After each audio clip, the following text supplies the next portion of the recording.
कह रहे हैं कोरोना महामारी ख़त्म होने के बाद हम सब चाहते हैं कि हमारी ज़िंदगियां जल्दी से नॉर्मल हो जाएं। अभी बड़ी बेचैनी रहती है कि हम अपनी नॉर्मल ज़िंदगी जी नहीं पा रहे हैं। हाँ, इसी कोशिश में तो सभी लगे हैं कि जल्दी से जल्दी सब कुछ सामान्य हो जाए, नॉर्मल हो जाए। ये नॉर्मल से आशय क्या है तुम्हारा? तुम जल्दी से जल्दी उसी ज़िंदगी पर वापस आ जाना चाहते हो जो ज़िंदगी नवंबर दिसंबर 2019 से पहले थी, जो ज़िंदगी तुम्हारी इस महामारी से पहले थी, है ना? दो तीन बातें मैं कहना, पूछना और समझना चाहूँगा।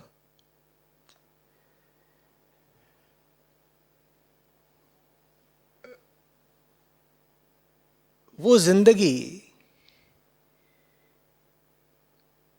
तुम्हें क्यों लगता है कि आदर्श थी? क्यों पूरी दुनिया के लोग, नेता, संस्थाएं इस वक्त एक ही साझा लक्ष्य बनाकर चल रहे हैं कि हमें दोबारा उसी तरह की ज़िंदगी को वापस पाना है जो महामारी से पहले थी? तुम्हें क्यों लगता है कि महामारी से पहले तुम्हारी जो ज़िंदगी थी वो ठीक थी, बढ़िया थी, आदर्श थी? दूसरा सवाल मैं पूछना चाहता हूँ, ये कहाँ से आ गई महामारी? तुम्हारी ज़िंदगी अगर इतनी ही अच्छी थी, वो तुम्हारी नॉर्मल ज़िंदगी अगर इतनी ही बढ़िया थी, अगर इतनी ही सही थी, तो ये महामारी कहाँ से आ गई, ये बताओ ना। जिस ज़िंदगी से ये महामारी आई है, तुम चाहते हो कि तुम उसी तरह की ज़िंदगी में दोबारा चले जाओ। तुम सोच भी नहीं रहे कि उसमें दोबारा जाओगे तो दोबारा इसी या इससे भी कहीं ज़्यादा भयानक किसी महामारी को पाओगे। वो किसी भी तरह की महामारी हो सकती है, ज़रूरी नहीं है कि बाहरी हो, आंतरिक भी हो सकती है। देखो, बिल्कुल सही बात है कि बहुत हद तक एक संयोग है कि ये वायरस दुनिया में फैल गया। किसी ने तय नहीं कर रखा था कि 2019 के अक्टूबर, नवंबर या दिसंबर में ही चीन के एक खास प्रांत से ही, एक खास बाजार से ही ये वायरस चारों तरफ फैलेगा। बहुत हद तक ये बात संयोग की भी है। वो संयोग न बैठता तो बहुत संभव है कि ऐसी कोई बीमारी अभी ना आती, 3 साल 5 साल ना आती, हो सकता है 10 साल ना आती। लेकिन बहुत हद तक ये बात संयोग की नहीं भी है, ये बात कर्मफल की भी है। दो तरह के लोग हैं इन दिनों। एक वो लोग हैं जो कह रहे हैं नहीं साहब, ये बात तो पूरी तरह संयोग की है, इसको आदमी की किसी हरकत से जोड़ के मत देखो। कह रहे हैं पहले भी तो इतनी सारी महामारियां फैली थीं। यूरोप में 14वीं शताब्दी में प्लेग फैला था, अभी ठीक 100 साल पहले स्पेनिश फ्लू था। कह रहे हैं क्या वो सब भी आदमी के कुकर्मों के कारण थे? और न जाने कितने अकाल पड़े हैं, कितनी अन्य तरह की बीमारियां समय समय पर दुनिया के अलग अलग हिस्सों में फैलती रही हैं। तो क्या वो सब किसी कर्मफल का प्राकट्य थे? नहीं, वो बात बिल्कुल ठीक है। काफ़ी हद तक ये बात संयोग की होती है कि बीमारियां फैलती हैं। दूसरी तरफ वो लोग हैं जो कह रहे हैं कि नहीं, ये जो बीमारी आई है ये बिल्कुल किसी ईश्वर ने तय करके अभिशाप भेजा है। ये दोनों ही लोग गलत हैं। कोई ईश्वर नहीं है जो तय करके अभिशाप भेज रहा हो। तो ऐसा नहीं है कि आदमी को सज़ा देने के लिए खास तौर पर ये वायरस भेजा गया है, बिल्कुल भी नहीं। दूसरी ओर ये बात भी बिल्कुल सही नहीं है कि ये जो आपदा है ये पूरी तरह से संयोग मात्र है। सच्चाई कहीं बीच में है। सच्चाई ये है कि इसमें कुछ हद तक संयोग है और बाकी काम आदमी के कर्मों का है।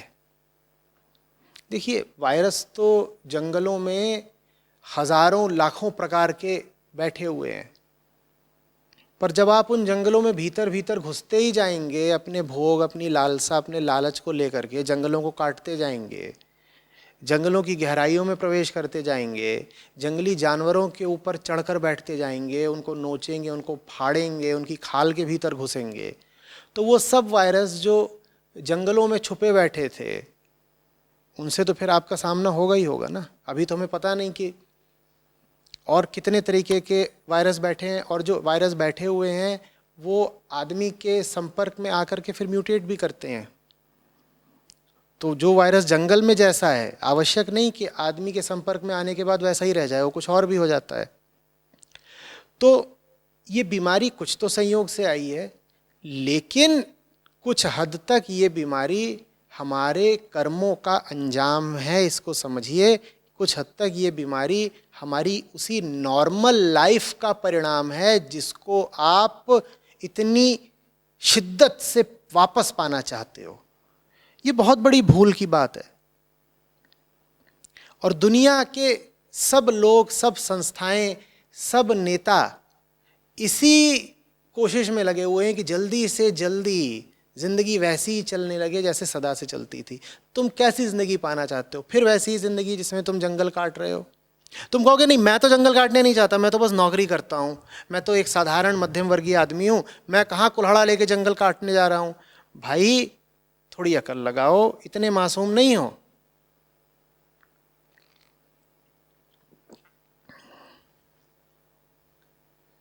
तुम खुद कुल्हाड़ा लेके जंगल काटने नहीं जा रहे हो, पर तुमने कभी उन सब चीजों की सप्लाई चेन को देखा है जिनका तुम भोग करते हो?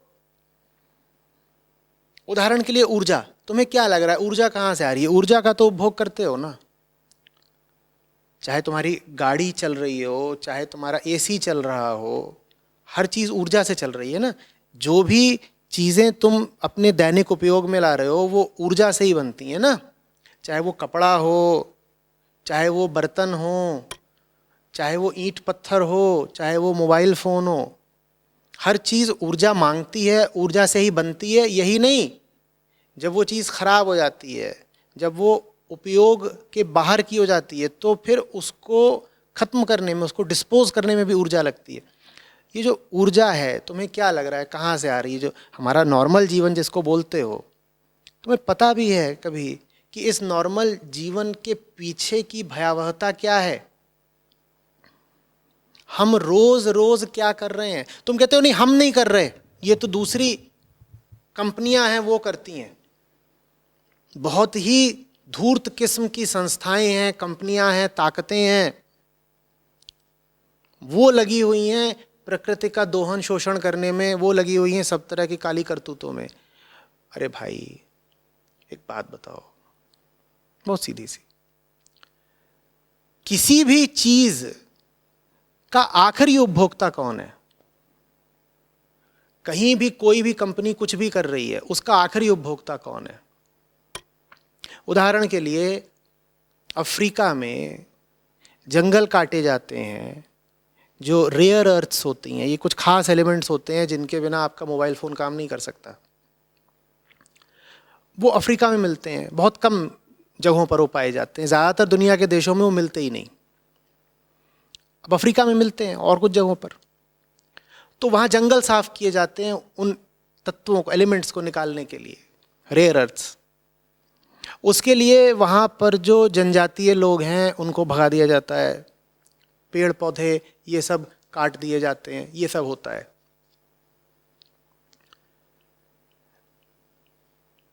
वो जो वहाँ पर सब कुकर्म हो रहे हैं, उन कुकर्मों का आखिरी उपभोक्ता कौन है? आप हो ना। तो दोष किसी और पर आप कैसे डाल सकते हो?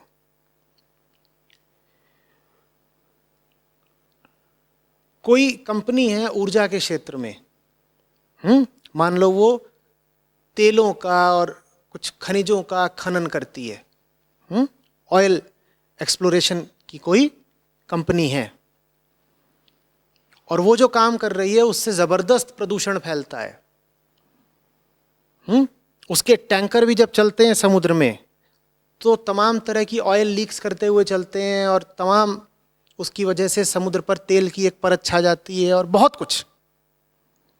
आप कहोगे मैं थोड़ी कर रहा हूं, ये काम तो दूर कहीं पर हो रहा है, वेनेजुएला में हो रहा है, मैं थोड़ी कर रहा हूं। बाबा, उस तेल का आखिरी उपभोक्ता कौन है? आप ही तो हो ना। आम आदमी ही तो आखिरी उपभोक्ता है। दुनिया में जितने भी कुकर्म हो रहे हैं उन सब कुकर्मों का आखिरी उपभोक्ता आम आदमी है। आम आदमी ना होता उपभोग करने के लिए तो क्या उनमें से एक भी काम हो रहा होता? आपके और मेरे हाथ में ये मोबाइल फोन ना हो तो क्या अफ्रीका के जंगल काटे जाएंगे? बोलिए। आपकी ही रसोई में तमाम तरह के उत्पाद रखे हुए हैं जिसमें पाम ऑयल का इस्तेमाल होता है, ठीक? अब मलेशिया में, इंडोनेशिया में पाम ऑयल के पाम के जंगल हैं।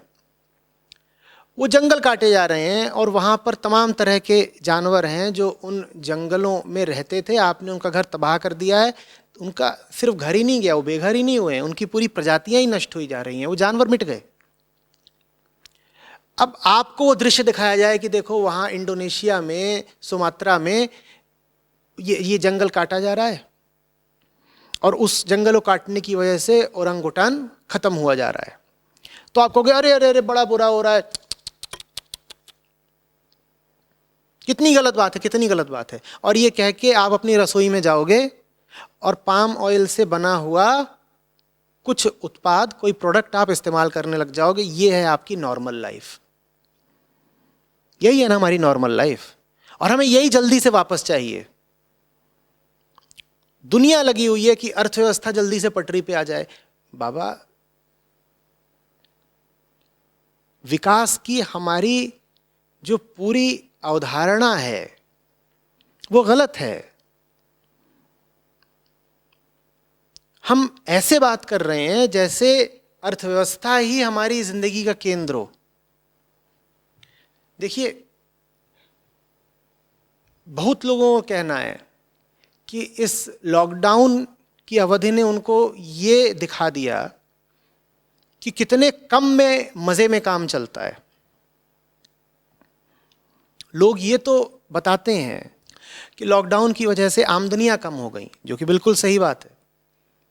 हम अपने चारों ओर देखें तो जिसको पाएं उसी की आमदनी कम हो गई होगी। लेकिन इस बात को लोग बिल्कुल छुपा जाते हैं कि इस अवधि में खर्चे भी कम हो गए हैं, और ये जो खर्चे कम हुए उनकी वजह से ऐसा नहीं हुआ है कि बहुत तकलीफ़ें बढ़ गई हैं। मैं इस पूरी बात में से उन बिल्कुल निर्धन लोगों को बाहर रखना चाहूँगा जो बिल्कुल 2 जून की रोटी रोज़ कमाते हैं तब खाते हैं। मैं उनको बाहर रखना चाहूँगा। वो एक अलग मसला है, उनकी बात अलग से करेंगे। मैं अभी उन लोगों की बात करूंगा जो आपके जैसे लोग हैं और कहते हैं बार बार कि हमें नॉर्मल लाइफ वापस चाहिए, नॉर्मल लाइफ वापस चाहिए। नॉर्मल लाइफ से आपका क्या मतलब है? आप वही सब कुछ करने लगो, आप बाहर निकलो, आप शॉपिंग करो, आप बाहर निकलो, आप ऐसी जगह पैसे खर्च करो जहां पर पैसे खर्च करने की कोई ज़रूरत नहीं है। घर में रहे हो आप, घर का खाना क्या बहुत बुरा लगता है? बहुत लोग हैं जो कह रहे हैं कि लॉकडाउन हटाओ, हमको बाहर निकल करके बाहर का खाना खाना है। जितने लोग घर में रहे हैं, घर का खाना खाया है, उनमें से अधिकांश लोगों का घर का खाना खाने से फ़ायदा ही हुआ होगा। पिछले 2-2.5 महीने से आपकी शारीरिक व्यवस्था में अगर चिकन मटन नहीं गया है, चाट पकौड़ी नहीं गई है, बर्गर फ्राई नहीं गया है, तो इससे आपको नुकसान नहीं हो गया है। लेकिन ज़बान है कि मचली जा रही है कि जल्दी से नॉर्मल लाइफ वापस दो ना। वही नॉर्मल लाइफ वापस चाहिए ना जो हमको इस जगह पर ले आई कि आदमी के इतिहास का सबसे बड़ा ये वैश्विक लॉकडाउन हमें झेलना पड़ा। यूं ही थोड़े ही हम इस हालत में आ गए हैं, कुछ तो हमने कर्म करे होंगे ना जो ये सब झेलना पड़ा, पर हमें वही सब वापस चाहिए जैसा पहले था। और क्या चाहिए? बाहर निकलें, गोलगप्पा खाएंगे। सोशल मीडिया पर चल रहा होता है, लोग उबलते हुए चिकन की तस्वीरें डाल रहे होते हैं और उसके नीचे हजारों की तादाद में कमेंट होते हैं, अरे रे रे ज़माना बीत गया चखे हुए, कब दीदार होंगे तुम्हारे। और वो जो खौलते हुए चिकन की तस्वीरें होती हैं उसके पीछे कोई गाना चला रखा होता है, दर्द भरा गाना कि बड़ी मुद्दत हो गई तुमसे मिले हुए, आजा रे माही तेरा रास्ता देख ली। विरह के वियोग के गाने चल रहे होते हैं कि मुर्गा नहीं मारा बहुत दिनों से, जब तक उस पक्षी की हत्या ना करें तब तक जिया नहीं जा रहा। यही नॉर्मल लाइफ तुमको वापस चाहिए है ना? इसी के लिए कल पे जा रहे हो, इसी के लिए कल पे जा रहे हो। नहीं, मैं नहीं कह रहा हूं कि लॉकडाउन ही चलता रहे, जबरदस्ती कुतर्क मत करने लग जाना। मैं कह रहा हूं ये लॉकडाउन खुले तो पुरानी नॉर्मल लाइफ वापस मत मांगो। कहो कि अब जब बाहर निकलेंगे तो बेहतर जिएंगे। वो जो पुराना था जीवन जिसको तुम नॉर्मल या सामान्य बोल रहे हो, वो नॉर्मल नहीं था, वो एबनॉर्मल था, वो इनसेन था, उसमें पागलपन था, वो एक मदांधता का काम था, नशे का काम था। उसी को दोबारा आमंत्रित मत करो।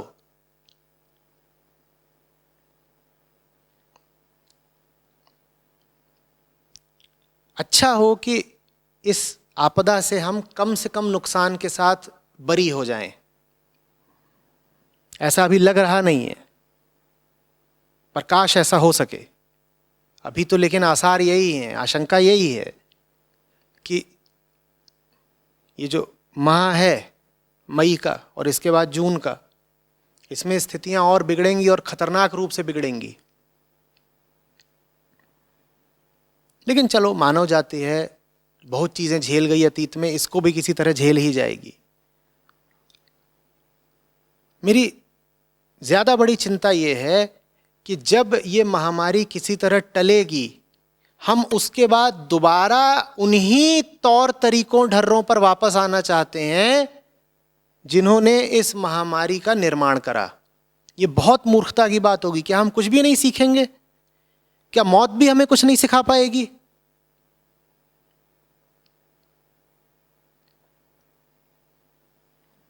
बात समझ में आ रही है? हम जैसे जी रहे हैं वो तरीका जीवन का नहीं है। हम मृत्योन्मुखी सभ्यता और संस्कृति है। मैं पूरे विश्व की बात कर रहा हूं। हम बहुत तेजी से महाविनाश की ओर बढ़ रहे हैं।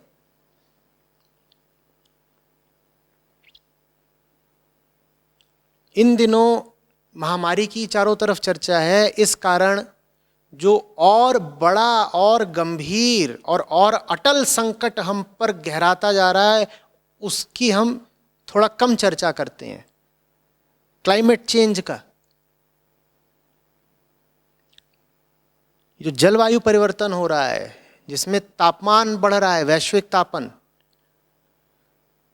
ये तो कोरोना जैसी किसी भी महामारी से 100 गुना ज्यादा प्रचंड आघात करेगा हम पर। तब हम कहां जाकर छुपेंगे? कौन सा लॉकडाउन हमें क्लाइमेट चेंज से बचा लेगा? बताओ। जब सागर चढ़ा आएगा तटीय शहरों पर, लॉकडाउन से बच जाओगे? अपने घर के अंदर रह के बच जाओगे? बोलो। किसी तटीय शहर में रहते हो और सागर का ही स्तर बढ़ता जा रहा है और वो घुसा आ रहा है तुम्हारे घर में, अब लॉकडाउन बचा लेगा तुमको? और ये जो क्लाइमेट चेंज है, ये दूर की बात नहीं है। हमको दूर की वैसे ही लगती है जैसे कि नवंबर के महीने में कोरोना जैसी महामारी हमको बहुत दूर की बात लगती थी ना? नवंबर के महीने में कोई आपसे बोलता कि अगले 3-4 महीनों के अंदर अंदर बेटा तुम अपने घर के अंदर ही कैद हो जाओगे, तो आप मानते? नवंबर के महीने में कोई आपसे बोलता कि आने वाले कुछ दिनों के अंदर अंदर तुम पाओगे कि लाखों करोड़ों लोग संक्रमित होने वाले हैं और दुनिया का जो सबसे ताकतवर मुल्क है, सबसे ज्यादा त्राही त्राही वही मचने वाली है, आप मानते? आप मानते ही नहीं। ठीक उसी तरह अभी क्लाइमेट चेंज बहुत जोर से अपना विकराल भयावह रूप हमें दिखा नहीं रहा है, तो हम मान नहीं रहे हैं। और वो जब अपना प्रचंड रूप दिखाएगा तो कोई वैक्सीन काम नहीं आएगी, और हम वापस जाना चाहते हैं नॉर्मल लाइफ पे। ये हम क्या मूर्खता कर रहे हैं?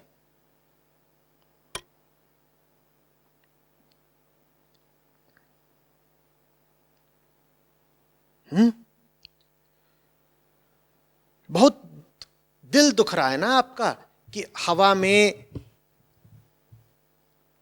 PM 2.5 10 का स्तर खूब कम हो गया है। आप कह रहे हैं नॉर्मल लाइफ में वापस जाने दो यार।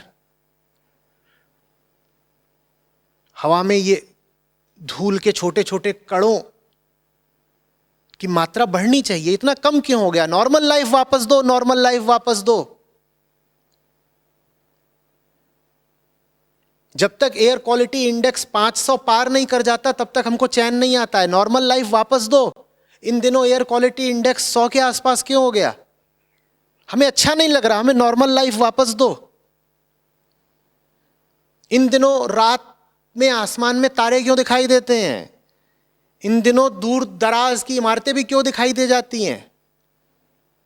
नॉर्मल लाइफ वापस दो। हमें तो आसमान में धुआं ही धुआं चाहिए, हमें नॉर्मल लाइफ वापस दो। बहुत बुरा लग रहा है ना कि प्रदूषण कम हो गया है।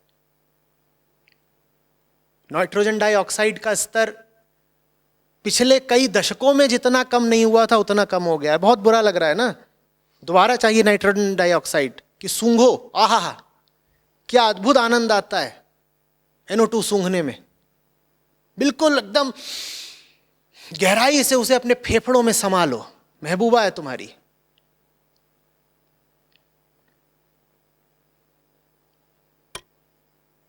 और बुरा लग रहा है ना कि दुनिया भर में जानवरों का कटना कम हो गया है।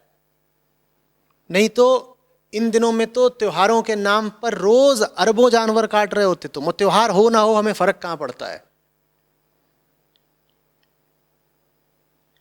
हम रोज अरबों जानवर काटते हैं साल के 365 दिन। और बहुत बुरा लग रहा होगा कि अरे इन दिनों जानवर नहीं कट रहे, ये बच कैसे गया जानवर? ये एबनॉर्मल बात है कि एक जानवर जी पा रहा है। मुझे नॉर्मल लाइफ वापस दो, मुझे जानवर का खून पीना है, मुझे नॉर्मल लाइफ वापस दो। बहुत बुरा लग रहा है कि नदियां साफ हो गई हैं। बहुत बुरा लग रहा है कि दिल्ली तक में यमुना साफ दिखाई दे रही हैं। अरे रे रे रे, दिल पे सांप लौट गया। गंगा साफ कैसे हो गई, यमुना साफ कैसे हो गई? नॉर्मल लाइफ वापस दो। जब तक यमुना में झाग ही झाग न दिखाई दे औद्योगिक रसायनों का, तब तक सांस नहीं आती, खाना नहीं हजम होता। नॉर्मल लाइफ वापस दो।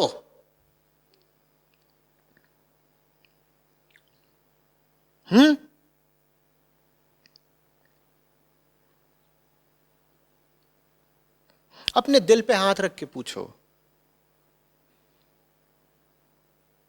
क्या वाकई इस लॉकडाउन की अवधि ने तुम्हें यह नहीं सिखाया कि ज्यादातर तुम्हारा भोग अनावश्यक है? पिछले 2 महीनों में देख नहीं रहे हो कि कितने कम का इस्तेमाल करके भी आदमी मजे में जी सकता है? भोग कर जैसा जीता था उससे बेहतर जी सकता है बिना भोगे। देख नहीं रहे हो? लेकिन घटिया आदतें, घटिया वृत्तियां लगे हो। नॉर्मल लाइफ वापस चाहिए। क्यों नॉर्मल लाइफ वापस चाहिए?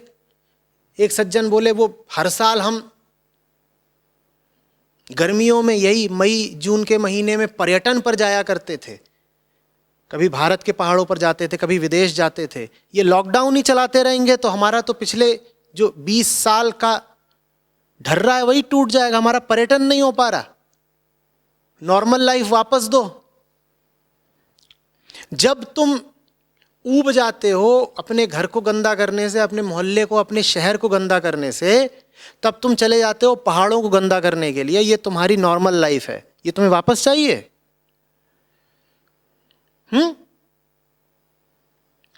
तुम्हारी नॉर्मल लाइफ नहीं, तुम्हारे शहरों को इतना गंदा, इतना कुरूप, इतना बर्बाद कर रखा है कि मजबूर हो के तुम्हें पहाड़ों पर भागना पड़ता है।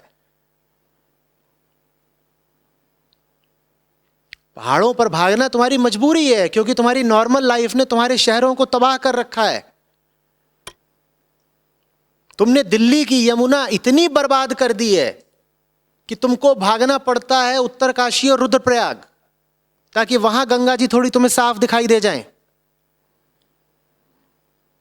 अगर दिल्ली की यमुना ही तुमने साफ रखी होती तो क्या तुम्हें इतने पर्यटन की जरूरत भी पड़ती? बताना मुझे।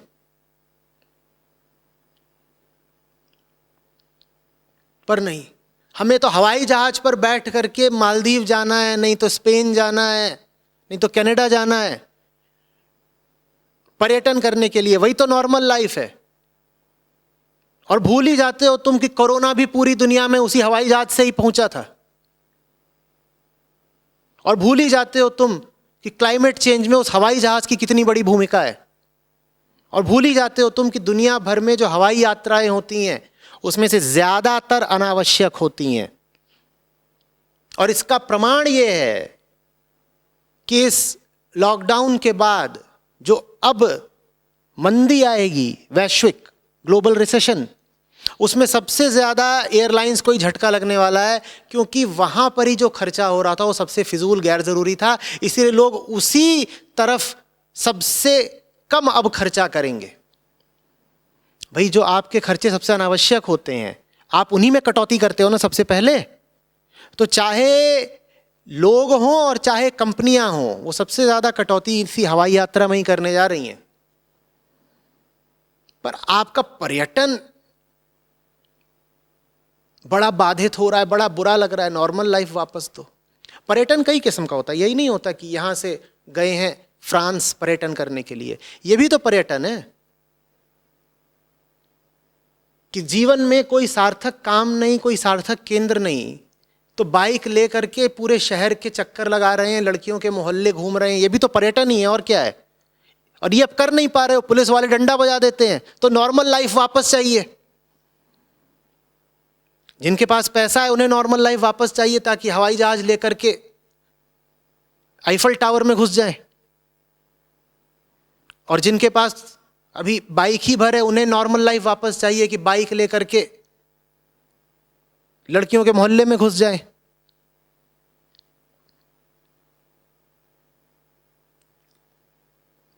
क्या कर रहे हो? और ये तो कह ही मत देना कि हम नॉर्मल लाइफ इसलिए वापस मांग रहे हैं क्योंकि हमें गरीबों की बड़ी फिक्र है।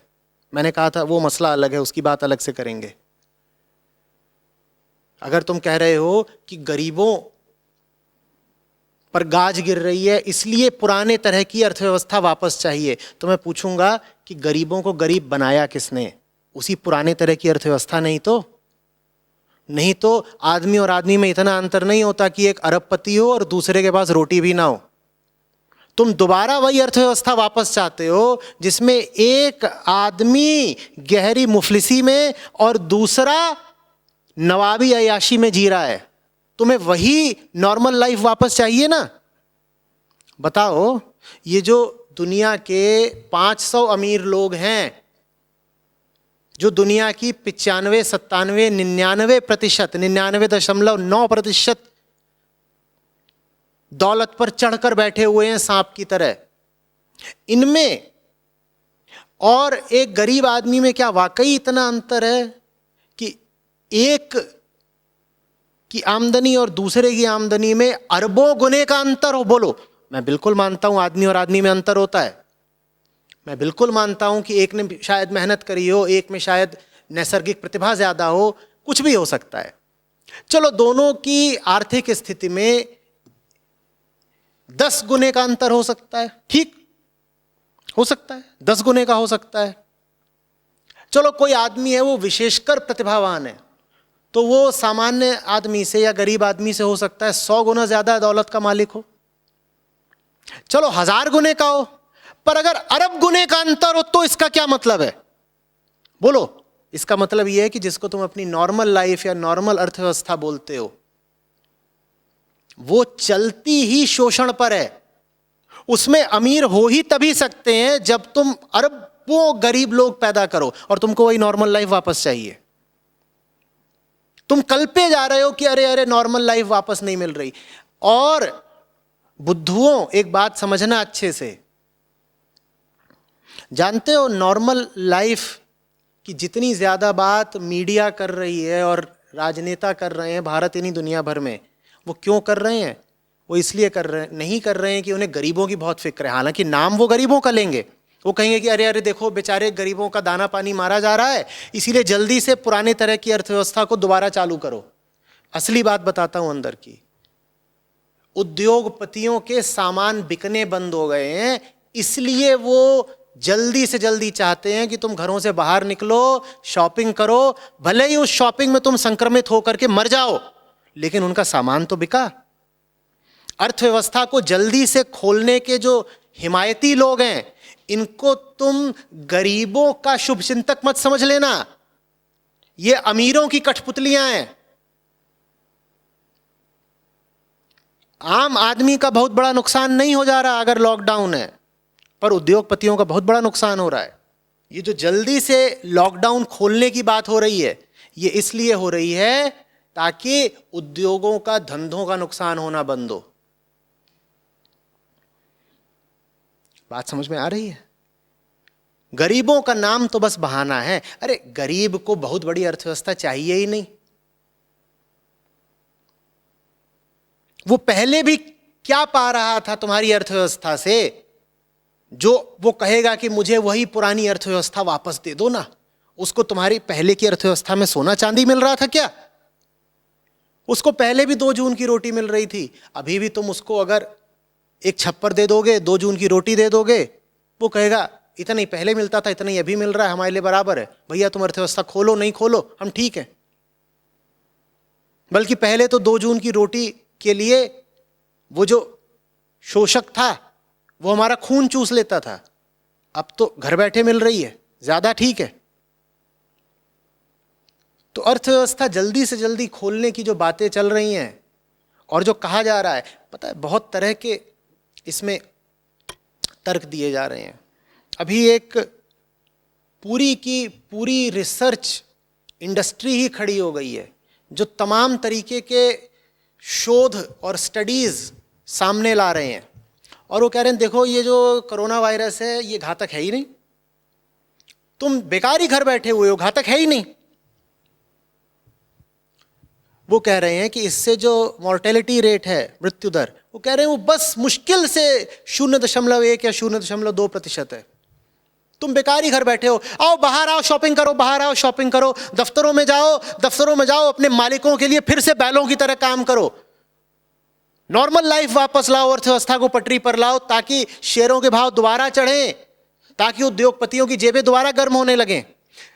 कोरोना वायरस गंभीर है ही नहीं, बस इसमें से 0.2 0.3 मृत्यु दर है प्रतिशत में। इस तरह का बहुत प्रचार किया जा रहा है। वो ये नहीं बताते कि मृत्यु दर निस्संदेह इससे बहुत कम है, लेकिन ये वायरस संक्रामक बहुत ज्यादा है। बिल्कुल ठीक बात है कि शायद ये 200 लोगों को लगेगा तो उसमें से मौत सिर्फ किसी एक की होगी,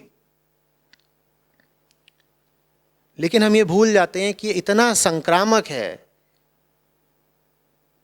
कि सबको लगेगा, और हम ये भूल जाते हैं कि दुनिया की आबादी 800 करोड़ की है। 800 करोड़ की आबादी पर 0.5% मृत्यु दर लगाओ और बताओ कितनी मौतें आई। आधी बात बताते हैं आपको बरगलाने के लिए, आधी बात छुपा जाते हैं। वो कहते हैं नहीं नॉर्मल लाइफ वापस आओ, जल्दी से बाहर निकलो, काम करो।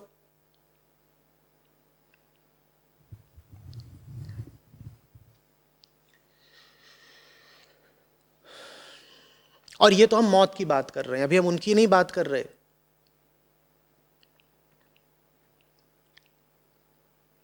जो इस बीमारी की वजह से बिस्तर पकड़ लेंगे। और अभी हम उनकी नहीं बात कर रहे जो मरे हुए लोगों के स्वजन होंगे। एक मौत एक इंसान को ही नहीं खत्म करती, एक परिवार को खत्म करती है। हम उस परिवार की बात ही नहीं कर रहे। हम कह रहे हैं नहीं, बस मृत्यु दर 0.2% ही तो है। आओ आओ सब बाहर आओ, भले ही संक्रमण लग जाए, बाहर आओ बाहर आओ। देखिए, मैं नहीं कह रहा हूं कि लॉकडाउन ही चलता रहे, कुतर्क मत करने लगिएगा। मैं बस आपसे कह रहा हूं कि आप ये जो नॉर्मल लाइफ दोबारा वापस पाना चाहते हैं, ये बहुत ही बेहुदा और घातक ख्याल है। हाँ, मैं भी मानता हूं कि अब शायद कोई तरीका नहीं है, सब सरकारों ने भी घुटने टेक दिए हैं। लॉकडाउन अंतहीन नहीं हो सकता, रोकना पड़ेगा। आदमी सदा घर में घुसा नहीं रह सकता, बाहर निकलेगा ही, बाहर निकलेगा तो संक्रमण लगेगा ही। लेकिन इसका मतलब ये नहीं है कि आप इस बात को प्रमाणित मान लें कि दुनिया जिस तरीके से चल रही थी 2019 तक वही तरीका सही है। वो तरीका बहुत गलत है और अभी सारी कोशिश की जा रही है तमाम तरीके से कि ये साबित कर दिया जाए कि ये तो बीच में बस 3-4 महीने का यूं ही एक बुरा सपना आ गया था। नहीं तो हम जैसे चल रहे हैं बिल्कुल ठीक चल रहे हैं, हम जैसे चल रहे हो बिल्कुल ठीक नहीं है, बहुत बहुत बहुत गलत है।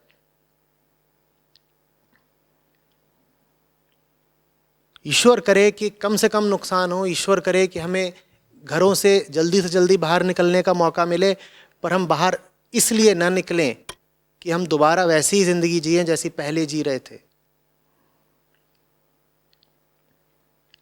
आ रही है बात समझ में?